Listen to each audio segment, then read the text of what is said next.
Bienvenue dans cette correction du maths 2 2016. Ici, on va commencer à faire les exercices pas à pas, histoire de voir comment on les résout et comment sont mis les points. On commence par le premier, sachant qu'un brumisateur qui contient 50 millilitres d'eau vendue à 5 francs 60 calcule le prix du litre. Ici, on a juste à faire un tableau de proportionnalité. Et avec ce tableau de proportionnalité, on a en fait résolu plus ou moins l'affaire. On sait qu'ici, on a le prix et le volume ou la capacité en millilitres. Et on sait qu'on a 5 francs 60 pour 50 millilitres. On cherche pour un litre, ça fait 1000 millilitres. Et on sait X. X, on fait les produits croisés. 5,6 fois 1000 divisé par 50 et on obtient 112 francs. Du coup, première réponse, on a 112 francs pour 1 litre et du coup c'est quand même pas mal cher la flotte. Le flacon contient de l'eau et du gaz au-dessus. Ça limite, on s'en fout comme information. Le diamètre inférieur du flacon est de 4 cm. Quelle est la hauteur qu'atteint l'eau? Eh bien finalement, première chose qu'on peut faire, c'est qu'on sait le volume d'eau. On va le transformer juste ces 50 millilitres. On sait que c'est 50 millilitres, c'est égal à 50 cm3. Ça, c'est la première chose. On fait cette transformation d'unité. Après, on n'a qu'à calculer la hauteur. Donc, le volume, c'est toujours R de base fois la hauteur. Ici, la base, c'est pi R carré fois la hauteur. On vous donne le diamètre. Du coup, il ne faut pas oublier que le diamètre, il est égal à 4 cm. Donc, le rayon est égal à 2 cm. Ça, c'est une transformation utile à faire. On remplace. Donc, 50 est égal à pi fois 2 au carré fois la hauteur. On divise de l'autre côté par, entre parenthèses, pi fois 2 au carré. Et on obtient la hauteur. Et la hauteur, ça fait 3,98. Donc la hauteur atteinte de l'eau est de 3,98 cm. N'oublie pas de mettre la réponse parce qu'autrement ça pose des problèmes. Du coup, on vous demande de dessiner sur le flacon à 1 sur 2. Donc là, on doit vite calculer 1 sur 2 assez rapide. C'est-à-dire que la hauteur à l'échelle, comme c'est 1 sur 2, c'est-à-dire que c'est 3,98 divisé par 2, ce qui nous fait 1,99 cm. Donc quasiment 2. Alors moi, ma règle, elle n'est pas super juste. En fait, elle est complètement fausse. Je crois que 2 cm, si on mesure vraiment pour de vrai, ça fait à peu près là où il y a la taille du trait. Donc quelque chose comme ça. Au niveau des points pour cet exercice-là, vous avez un point pour ça, juste ou faux. Vous avez 0,5 pour la conversion d'unité et un point pour la réponse, juste ou faux aussi, de nouveau après. Et vous avez 0,5 ici, ce qui nous fait 3 points pour cet exercice-là. On a cette histoire de soleil, on est gentil parce qu'on vous montre bien directement déjà sur le dessin et on comprend que sur ce dessin, on est en train de faire un Strahlungssatz. Et du coup, on sait que c'est des questions de proportionnalité. Cette proportionnalité-là, alors, il y a la question de est-ce qu'on, théoriquement, on doit enlever le diamètre du Soleil. Donc, si on reprend ça, on sait qu'on va essayer de mesurer le diamètre du Soleil. On sait qu'on a une pièce qui fait de 5 centimes, que la feuille est placée à 1,85 ici. Donc, on a ici, pas tout à fait, c'est bien la droite qui, en ligne droite, ça fait 1,85 mètres. Et théoriquement, la distance Soleil qui est de 150 millions de kilomètres. Donc 150 millions, c'est 10 puissance 6 kilomètres. Du coup, si on met en mètres, c'est 150 fois 10 puissance 9. Alors ça, c'est pas en notation scientifique, mais c'est une notation qui nous aide. Bien sûr qu'il faudrait soustraire les 1,85, donc 1, moins 1,85, parce que forcément la feuille, elle n'est pas à 0 ici, elle n'est pas sur la Terre. Mais on ne tient pas vraiment compte de cette erreur. Donc je vais faire l'exercice sans faire ça. On ne compterait pas faux dans l'examen si vous ne l'avez pas fait. Ce qui est important, c'est de se dire, ouais, bon voilà, on va calculer ça. Moi, je décide de tout calculer en mètres. Vous pouvez bien sûr tout calculer en centimètres. Ici, on a une autre des unités, ben, c'est 17,15 mm. Donc, ça nous fait 0,0175 mètres. Et du coup, avec ça, on peut faire des proportionnalités. C'est-à-dire qu'on peut poser nos choses correctement. Donc le diamètre du Soleil divisé par la distance du Soleil, c'est-à-dire 150 fois 10 puissance 9, est égal au diamètre de la pièce. Donc c'est-à-dire 0,0175, 71. Oh, j'ai oublié un 1 ici. 715 divisé par justement la distance en mètres, 1,85. On fait ça, on obtient la distance avec les produits croisés et on obtient un diamètre qui est égal à... Faut pas que je me plante.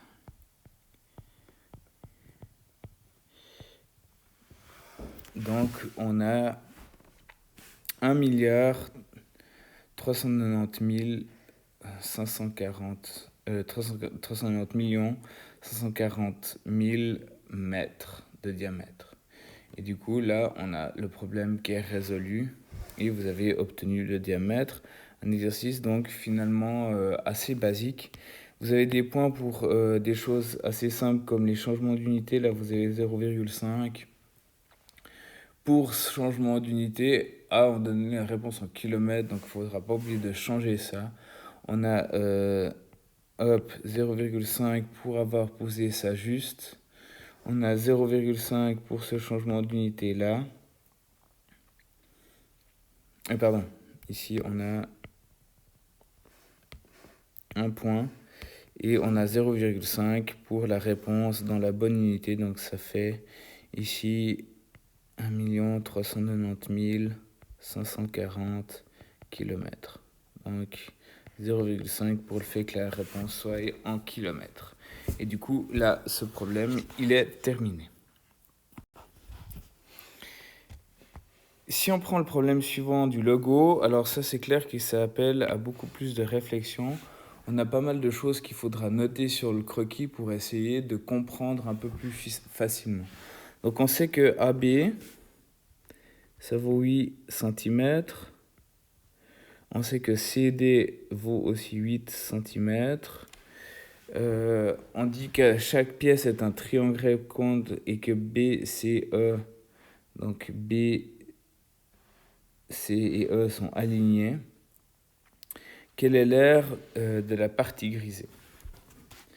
Donc ce qu'il nous faut savoir finalement, c'est toutes les mesures. Il faut calculer vraiment toutes les mesures qui manquent.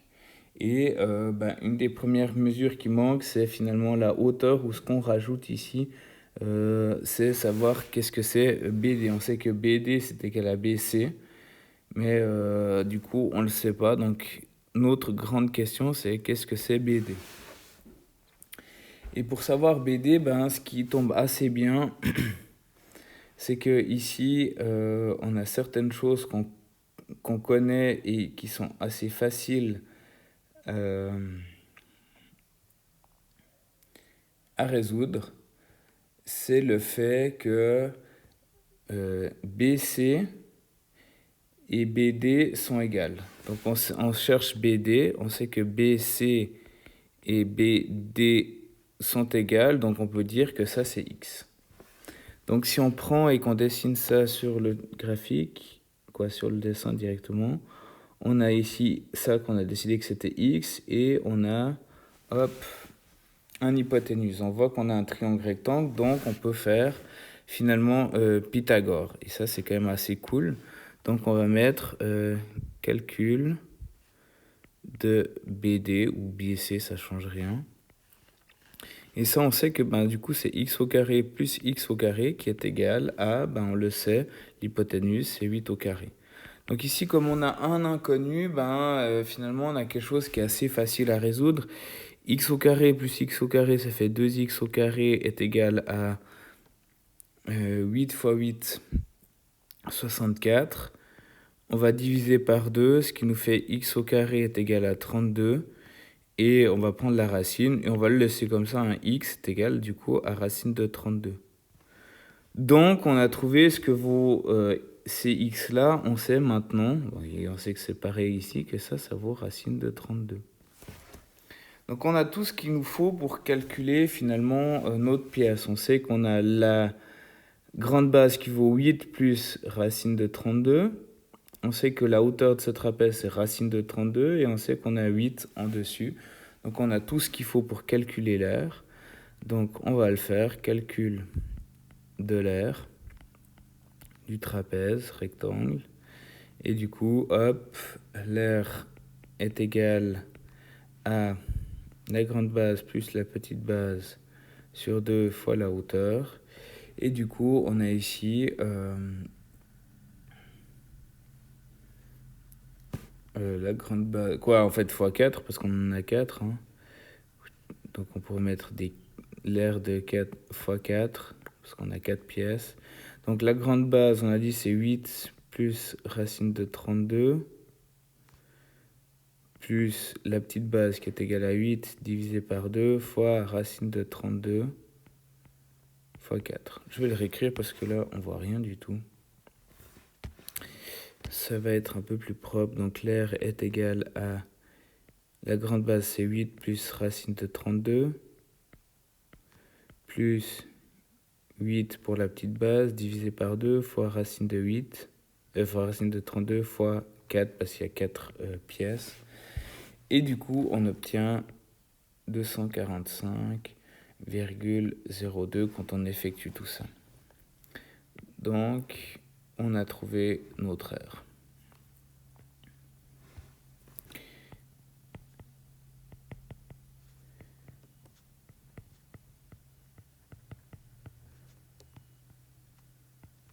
Et là, de nouveau, on n'oublie pas l'unité. Hein. Si on n'a pas l'unité, on a 0,5 points en moins, ce qui est quand même assez dommage.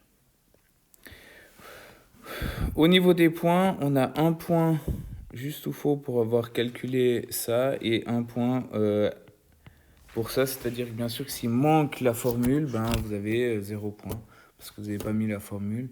Donc c'est assez net, précis. Hein. C'est la totalité de ce développement vaut un point. S'il manque quelque chose, vous avez 0.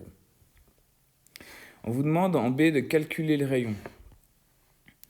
Pour calculer le rayon, il faut redessiner des choses. Je vais le faire ici en vert sur la figure, ce qui va être un peu plus simple. Le rayon, on sait que ça part du centre. Et on voit que ce carré, c'est un carré de 8 par 8 par 8 par 8. Et du coup, ce carré de 8 par 8, on se rend bien compte que si on prend le centre qui est à peu près par là, pour aller au centre d'un carré, on a 4. On a 4 cm ici. Pour redescendre et aller jusqu'ici, on a 4 cm. Il faudrait le faire droit, je suis désolé, c'est pas tout à fait droit là. 4 cm plus racine de 32 pour cette partie-là, hein, racine de 32. Et du coup, ça nous permet de montrer que on arrive depuis le centre jusqu'au bord du cercle. Donc, on a notre rayon, et notre rayon est en fait l'hypoténuse d'un triangle rectangle. Donc, on peut se débrouiller avec de nouveau Pythagore.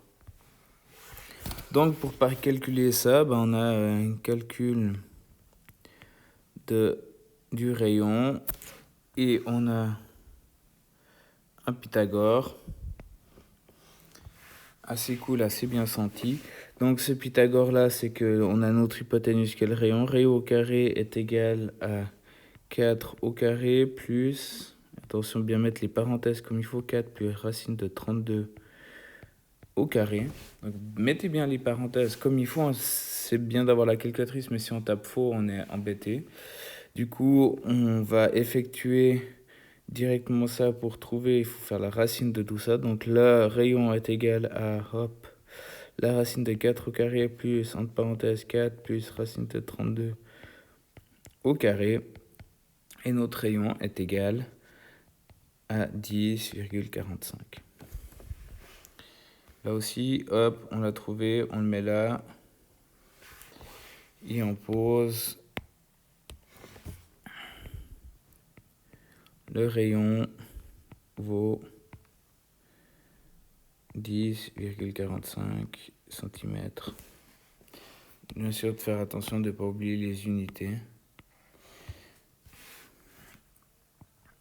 Et on souligne notre réponse 2 fois. Bim. Et là, de nouveau, vous avez un point juste ou faux pour cet exercice-là. Un petit problème de probabilité, alors ça, vous risquez d'en avoir cette année aussi à l'examen, un petit problème de probabilité. C'est toujours bien, parce que certains sont assez forts là-dedans. Tu lances 3 dés à jouer de 6 faces. Quelle est la probabilité que la somme de tes 3 dés soit 16 ?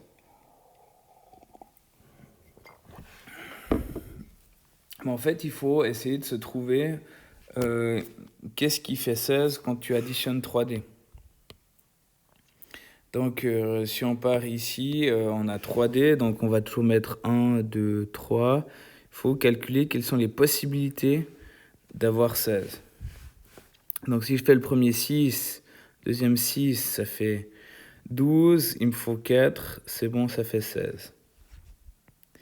Et on va essayer de s'amuser comme ça, c'est-à-dire que j'ai aussi la probabilité que le premier fasse 4, 6, 6, ça nous fait 16. Et j'ai aussi la probabilité que j'ai 6, 4, 6, ça nous fait 16.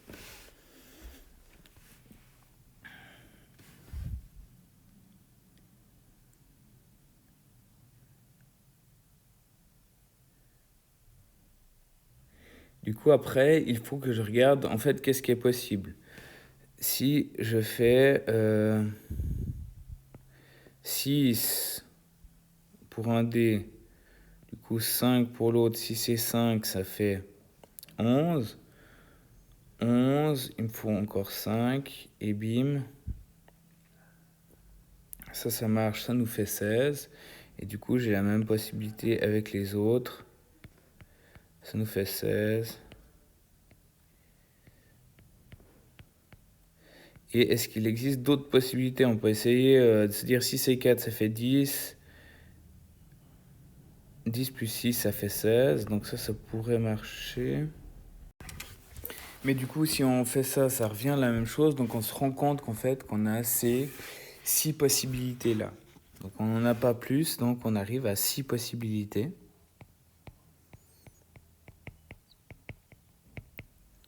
On a 6 parce que on a quand même 3D, donc ça dépend lequel fait 6, lequel fait 4, etc. Donc on a quand même 6 possibilités. Combien on a de possibilités au total? On a un dé à 6 faces et on en lance 3, donc c'est 6 puissance 3. De possibilités totales, c'est ça. 6 puissance 3, ça nous fait 6 fois 6, 36 fois 6, 216. 216 possibilités totales. Donc, quelle est la probabilité? La probabilité, c'est toujours le nombre de cas sur le nombre total de possibilités. Donc, on a dit le nombre de cas, on a dit c'est 6 sur 216.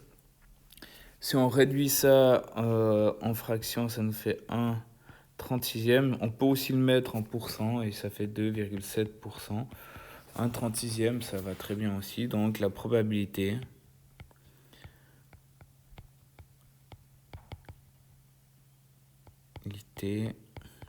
est de 2,7%.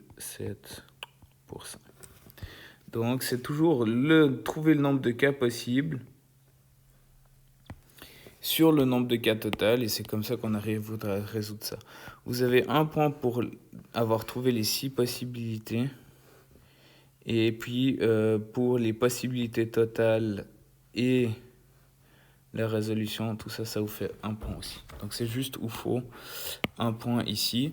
Si vous avez mis, au lieu de mettre 6 possibilités ici, vous avez compté ça une possibilité, puis c'est une deuxième, vous avez mis 2 sur 216, vous avez un point. Parce qu'en effet, il faut la combinaison des dés n'est pas à chaque fois pareille.